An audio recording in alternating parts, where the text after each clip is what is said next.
Beaucoup de choses ont déjà été dites et donc Ouais. je vais pouvoir me contenter de répondre à la question du rôle des acteurs privés, que ce rôle est évidemment important, voire même essentiel, et vous permettre de gagner quelques précieuses minutes. Non, en fait ça pourrait être tentant pour vous en tout cas, mais je vais essayer d'aller un petit peu plus loin en ayant un regard qui soit un regard à la fois factuel et un regard, même si c'est plus difficile certainement, juridique.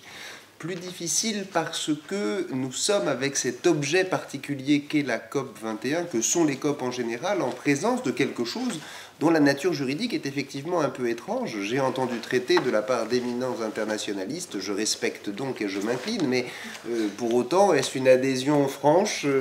On s'est beaucoup interrogé sur le caractère contraignant ou non de l'accord. Il y a là une vraie question. On s'est aussi beaucoup interrogé, et ça a été redit tout à l'heure, sur le fait que, ma foi, on est bien dans l'ordre, et ça c'est certain, du droit international.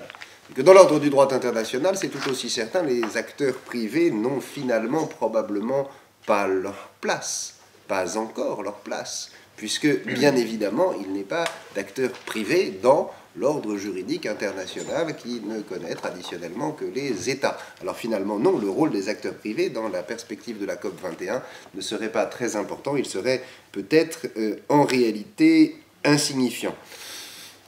Le rôle, je ne sais pas, mais en tout cas, la COP 21 est extrêmement riche d'enjeux bien compris d'ailleurs, par les acteurs privés. Extrêmement riche d'enjeux pour les acteurs privés parce que tout ce dont on parle, la dynamique de réduction, le cantonnement de l'augmentation, les mesures d'adaptation face au réchauffement climatique sont des réalités qui ne seront mises en œuvre in fine quasiment que par des acteurs privés. Pas décidé par les acteurs privés, mais mis en œuvre par les acteurs privés, c'est à peu près indéniable dans un nombre tout à fait considérable de situations.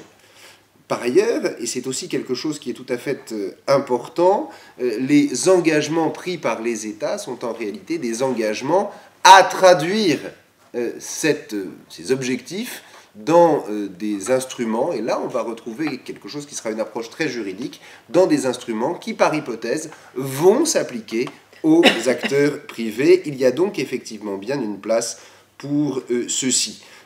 Au demeurant, on va retrouver dans une perspective qui est une perspective tout à la fois la destination des acteurs publics et des acteurs privés, un impératif de mesure, d'information, de contrôle, peut-être de responsabilité, sur lequel on aura l'occasion de revenir d'une façon assez progressive. En tout cas, on voit bien, lorsqu'on lit l'accord, lorsqu'on lit la déclaration, qu'il y a une place pour ces, je cite, et c'est pourtant vraiment pas joli, entités non parties. Mon Dieu, quelle horreur, on ne parlera pas d'entreprise parce que vraiment ça c'est inaudible, on ne parlera pas non plus d'ONG, même si c'est plus audible. On dit des entités non parties. Les entités non parties, c'est confortable parce que ça permet en réalité de vous mettre à la fois des personnes publiques, des personnes privées, des personnes morales et puis des groupes qui ne sont pas personnifiés. On a parlé tout à l'heure, à juste titre évidemment, des peuples autochtones ou des femmes qui sont comme les enfants et autres indigents, des catégories non dotées de la personnalité morale. Vous mesurez l'héroïsme de ma déclaration sexiste devant un aéropage qui est composé essentiellement de représentants du sexe improprement qualifié de faible. Toujours est-il que donc, il y a bien dans l'accord, il y a bien dans le document des éléments qui sont des éléments qui se rapportent aux personnes privées, aux acteurs privés.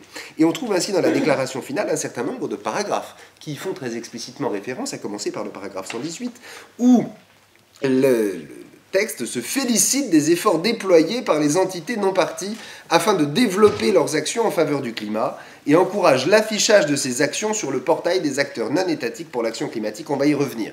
Donc il y a bien des actions déployées par ces entités non parties. Le paragraphe suivant, 119, encourage les parties, alors là on encourage bien les États, à œuvrer étroitement avec les entités non parties. Et on va y revenir, il y a là quelque chose qui est assez troublant, afin de favoriser le renforcement des activités d'atténuation et d'adaptation. On va donc encourager les entités parties, les États, à œuvrer étroitement avec les entités non parties. Et d'ailleurs, les entités non parties, et c'est le paragraphe suivant 120, sont encouragées à accroître leur participation au processus visé, etc. Il y a là quelque chose qui est extrêmement puissant, dont on va retrouver l'écho au paragraphe 134, 135 et 137 tout particulièrement de la déclaration finale. 134, la Convention se félicite des efforts déployés, y compris ceux de la société civile, du secteur privé, des institutions financières, et puis des villes et des autres autorités infranationales. La société civile, le secteur privé, les institutions financières, dont au demeurant un certain nombre relèvent également du secteur privé, ont bien un rôle qui est un rôle reconnu comme tout à fait central. Et puis, 135, la Convention invite les entités non parties à amplifier leurs efforts et à appuyer des mesures destinées à réduire les émissions et ou renforcer la résilience et diminuer la vulnérabilité aux effets néfastes du changement climatique. Ce que nous dit cette déclaration finale, plus que l'accord lui-même, c'est que le roi est nu.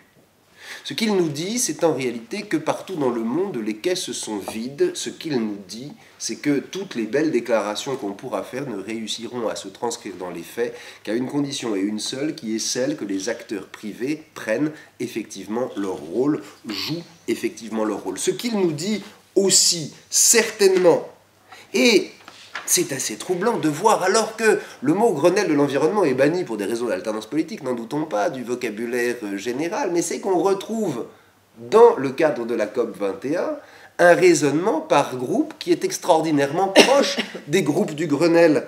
Ainsi, voit-on des coalitions se mettre en place, réunissant les États, les entreprises, les salariés, les associations, les ONG, les citoyens. Et l'on voit en réalité quelque chose qui est dans l'ordre international, qui est dans l'ordre de la COP 21, le strict décalque, ou en tout cas un mouvement qui puise ses racines à la même inspiration, à la même source, que le mouvement qui a été observé dans le cadre du Grenelle de l'environnement.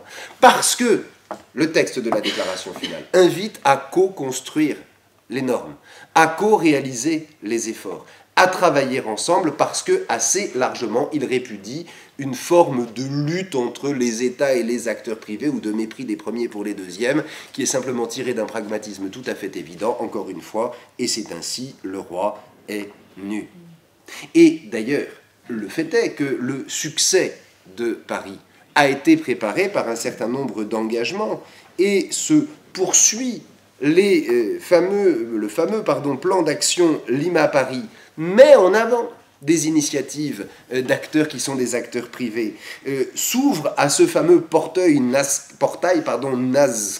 qui ressemble un peu au nom d'une divinité sud-américaine.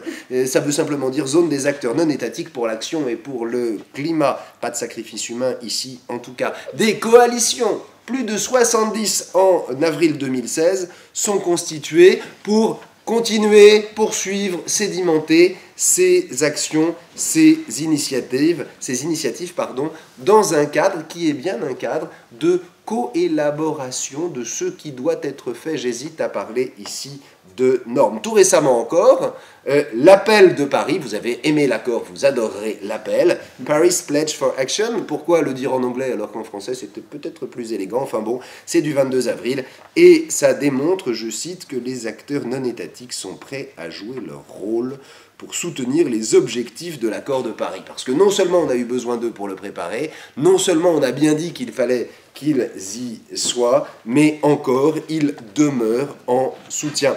Si on regarde ce qui s'est fait, on peut être tout à fait interpellé par ce mouvement de soutien de l'accord de Paris, qui finalement se comprend assez bien pour des raisons qui sont des raisons tenant à la nature de ces acteurs privés. Mais enfin, tout de même, comment ne pas mentionner le fait que dans la préparation de la COP 21, 39 entreprises françaises, signataires, non pas d'un appel, mais cette fois-ci d'un manifeste pour le climat, 39 entreprises françaises représentant 1200 milliards d'euros de chiffre d'affaires et 4,4 millions d'emplois dans le monde, ont manifesté leur adhésion, leur envie, leur volonté que l'accord parvienne effectivement à un résultat satisfaisant. Et les signataires de ce manifeste, qui ne sont pas des ONG écolo crypto-marxistes, ont affirmé leur nécessité, leur sentiment de la nécessité, pardon, de voir s'établir des mécanismes de tarification du carbone, de voir se mettre en place des éléments qui permettent de se placer sur une trajectoire de réduction des émissions de gaz à effet de serre, ont manifesté aussi un volontarisme extrêmement important pour investir, réaliser des investissements industriels et de recherche et développement, des investissements, je vais y revenir, bas carbone, des investissements aussi dans des énergies de transition telles que le gaz, présentant des qualités par rapport à d'autres hydrocarbures. Et tout récemment, alors qu'elle est allée aux États-Unis pour préparer l'ouverture à la signature de l'accord de Paris ce printemps, Ségolène Royal a peut-être théorisé certains de ces éléments. C'est pourquoi on l'excuse de nous avoir enlevé Jean Jouzel et d'avoir perturbé l'organisation de cet après-midi. Ségolène Royal a dit quelque chose d'assez important qui n'est pas sans faire écho. On a parlé des droits de l'homme tout à l'heure, au principe Ruggie. Ségolène Royal nous dit il y a un engagement important de tous les acteurs. Et je la cite. D'abord les États, qui ont la responsabilité de la ratification et des contributions nationales. Les entreprises et les investisseurs qui travaillent à la réalisation de la transition énergétique et à la finance verte. Grande nouveauté de la COP 21. Les ONG et les citoyens pour s'assurer que la parole donnée à Paris est respectée, mais aussi pour contribuer à l'élaboration des actions opérationnelles et à la connaissance des dégâts opérés par le dérèglement climatique, puis les territoires et les grandes villes. D'abord les États, ensuite les entreprises et les investisseurs, enfin les ONG et les citoyens. Alors ça n'est pas tout à fait le triptyque protégé, respecté, réparé, proposé dans le cadre des accords, des principes Ruggie, mais c'est finalement assez proche de la définition d'une complémentarité, d'une distinction des rôles. Oh, si j'osais, mais vous croiriez que je n'y ai rien compris, vous n'auriez pas forcément tort, je dirais peut-être que ça ressemble à des responsabilités communes mais différenciées. Disant cela, je sais bien que je profère une horreur. En tout cas donc, il y a là des éléments dans lesquels on voit bien que les acteurs privés ont un rôle qui est un rôle absolument central. En poursuivant un tout petit peu plus sur une autre innovation d'ailleurs de cette COP 21, en tout cas approfondissement, on pourrait se livrer à l'exercice que je crois très stimulant, de regarder ce que sont dans la perspective de la COP 21 les pertes et préjudices liés aux effets néfastes du changement climatique. Ces phénomènes météorologiques extrêmes qui, eux aussi, avec Ségolène Royal, nous enlèvent Jean Jouzel et nous privent de son expertise, ou les phénomènes qui se manifestent plus lentement. Un certain nombre de thèmes sont évoqués. Reprenez-les et pensez juste un instant à essayer de trouver celui qui n'intéresserait pas les acteurs privés. Les systèmes d'alerte précoce, la préparation aux situations d'urgence, les phénomènes qui se manifestent lentement, les phénomènes susceptibles de causer des pertes et préjudices irréversibles et permanents, l'évaluation et la gestion complète des risques, les dispositifs d'assurance dommages, les pertes autres que économiques, la résilience des communautés, des moyens de subsistance et des écosystèmes. Et vous verrez que dans chacun de ces thèmes, en réalité, la quête d'éviction des acteurs privés serait absolument vaine. Partout, ils ont leur place, et parfois, ils en ont même plusieurs.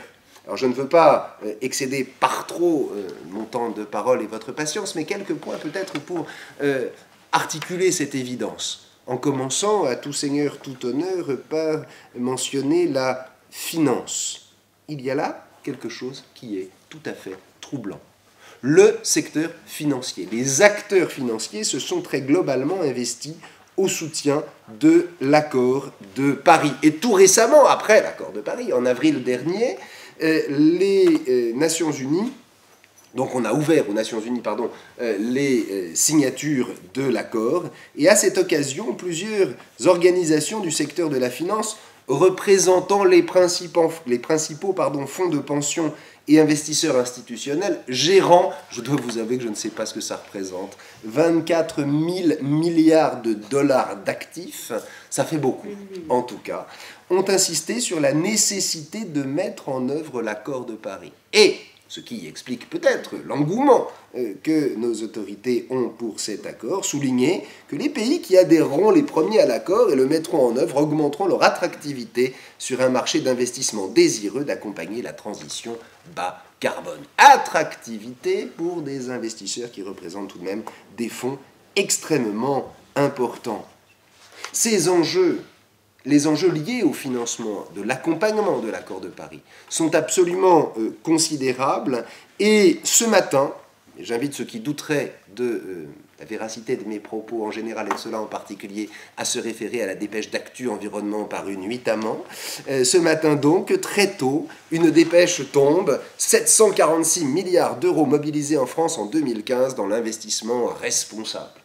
Ne rentrons pas dans les discussions pour savoir quelles sont les frontières de l'investissement responsable, mais entendons tout de même ce que nous dit Dominique Blanc en charge de la recherche chez Novetic, visiblement très expert. Écoutez-le, aujourd'hui, ceux qui investissent le plus dans l'ISR sont les assureurs. Or, traditionnellement, leur rôle était de garder l'argent pour gérer les risques et non de financer la transition énergétique.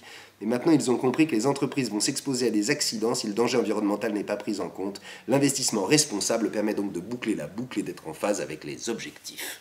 Éthique utilitariste, dira ma voisine certainement, à très juste titre, probablement. On est là dans une perspective dans laquelle on voit bien que nous sommes tout près de casser un mythe. Il n'y a pas de risque extra-financier. Il n'y a pas d'enjeu extra-financier lorsque celui qui regarde la COP21 et le réchauffement climatique est quelqu'un qui raisonne en financier, alors ce qu'il voit est traduit en termes financiers, et il n'est certainement pas de mon propos d'avoir l'impression de le regretter.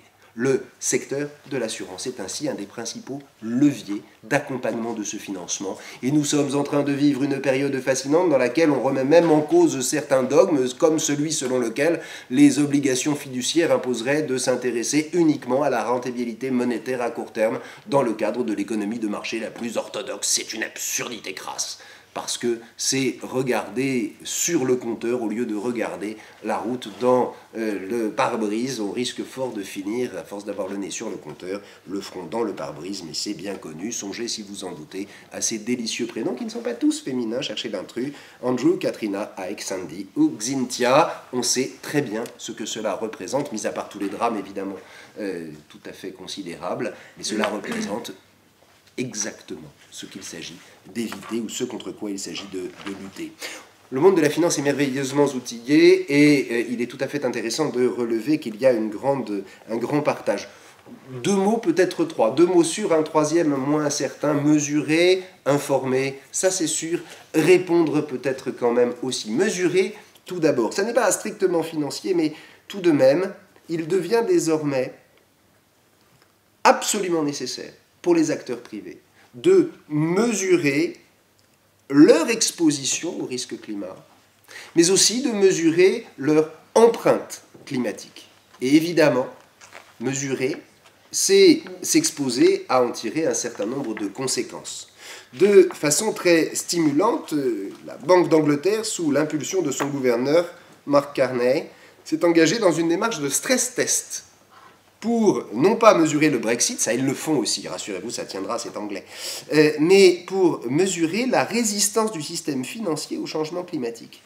Et Mark Carney a ceci de très intéressant que, à la fable de la tragédie des communs, il propose un complément beaucoup plus sérieux, qu'il propose d'appeler The Tragedy of the Horizon, donc la tragédie de l'horizon, dans une traduction pas trop hasardeuse, dans laquelle il décrit le fait qu'une mauvaise appréhension du changement climatique est de nature à remettre en cause la stabilité financière et donc de faire naître des risques systémiques tout à fait incommensurables par rapport aux situations que nous connaissons par ailleurs.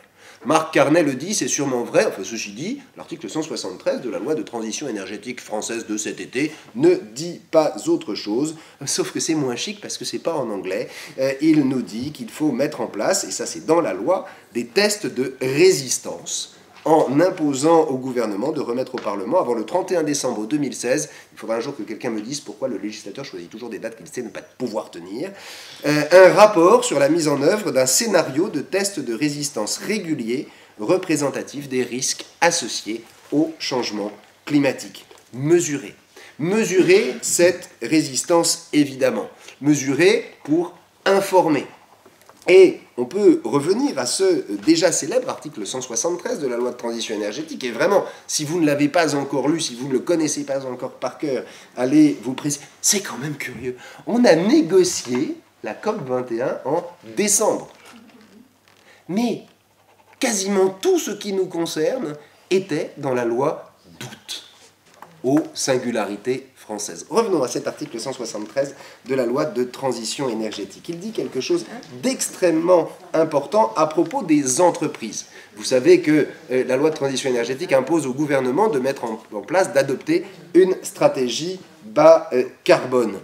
Mais les entreprises elles-mêmes, par une modification de l'article 225-37 du Code de commerce, dès l'exercice clos au 31 décembre 2016, qui est, je vous laisse deviner, lequel, celui-ci évidemment, de mettre en place une information, rendre compte, entendez bien, des risques financiers liés aux effets du changement climatique et des mesures que prend l'entreprise pour les réduire en mettant en œuvre une stratégie bas carbone dans toutes les composantes de son activité. J'aimerais avoir le temps de me livrer avec vous à un essai d'exégèse de ce texte. Ma voisine me dit qu'il faut que je le prenne avec philosophie, que je ne l'aurai donc pas. Tout de même, les risques financiers et les mesures que prend l'entreprise, elle n'a pas le choix de ne pas en prendre pour les réduire, en mettant en œuvre une stratégie bas carbone. Incidemment, elle doit donc avoir une telle stratégie bas carbone dans toutes les composantes de son activité. Et j'anticipe, ne me demandez pas tout à l'heure ce que sont toutes les composantes de son activité, parce que pas plus que vous, je n'en connais les limites.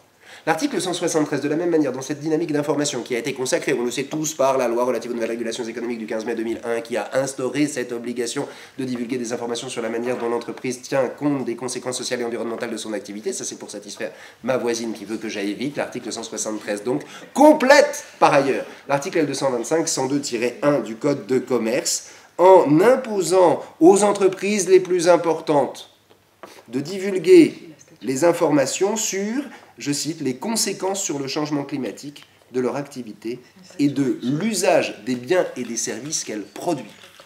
À nouveau, c'est simplement considérable, et je m'étonne qu'on ait laissé passer une telle formulation, les conséquences sur le changement climatique de son activité propre. Exxon refuse toujours qu'on lui pose la question à l'Assemblée générale. C'est pas la seule. Et de l'usage des biens et des services qu'elle produit. Si vous produisez un bien, si vous produisez un service, vous devez vous poser la question des conséquences du changement climatique sur ces éléments, de l'articulation avec le changement climatique de cette problématique. Je devrais, si j'avais le temps, mais je ne l'ai pas, vous parler de la suite de cet article 173. Je vous aurais mis peut-être en appétit sur les obligations de divulgation d'informations pesant sur les investisseurs institutionnels et sur la prise en compte tout à fait globale de l'exposition aux risques climatiques à nouveau. 2 points pour terminer, et ce sera ma conclusion. 2 points, vite, d'accord, encore plus vite. Donc le premier point, c'est peut-être tout simplement de souligner que l'accord de Paris, parce qu'il a suscité un consensus, parce qu'il a suscité un soulagement, parce qu'il a rendu possible l'impossible ou probable l'improbable, c'est blanc, ça veut dire que signifie, ou en tout cas ouvre la voie à l'utilisation de certains instruments par rapport à cette problématique. D'une manière assez stimulante, on pourra évoquer à nouveau dans la loi relative à la transition énergétique la sollicitation du financement participatif qui ouvre un certain nombre de voies. Je ne vous parle pas du prix du carbone, vous savez déjà tout. Je ne peux pas ne pas dire, parce que c'est décisif, qu'un certain nombre d'entreprises ont déjà totalement modifié leur business model pour tenir compte de ces éléments. Et puis, et ce sera le mot de la fin, il faut faire avec certains néologismes, décarbonation, notamment, décarbonation qui signifie tout simplement qu'on est en train d'assister à quelque chose qui a commencé par une blague de potage d'étudiants américains disant « je ne veux pas mettre mon argent dans des entreprises polluantes », qui faisait écho à des blagues de religieuses qui disaient « je ne veux pas mettre mon argent dans des entreprises du péché », et qui finit par devenir un phénomène économique tout à fait considérable de décarbonation des portefeuilles, de décarbonation des investissements, de décarbonation peut-être demain de l'économie, avec ce qui ressemble de plus en plus à une mise au ban des énergies fossiles, avec quelque chose qui est un mouvement qui n'est plus du tout anecdotique et tout à fait important au contraire. Laurent Fabius, cité dans le rapport de Pierre-Yves Le Borgne sur le projet de loi autorisant la ratification de l'accord de Paris adopté le 12 décembre 2015, rapport du 11 mai 2016, Laurent Fabius lui-même insiste sur ce point et sur le fait que désormais l'agence de notation Standard & Poor's dégrade les entreprises ou les États exposés à ce qu'elle appelle un risque climatique, alors acteurs, sujets, responsables. Là, le programme de la matinée s'intitulait « Bilan et perspectives ». Il est certain que dans le bilan, les entreprises ont occupé une place tout à fait considérable et que dans les perspectives, elles en occuperont une plus considérable encore.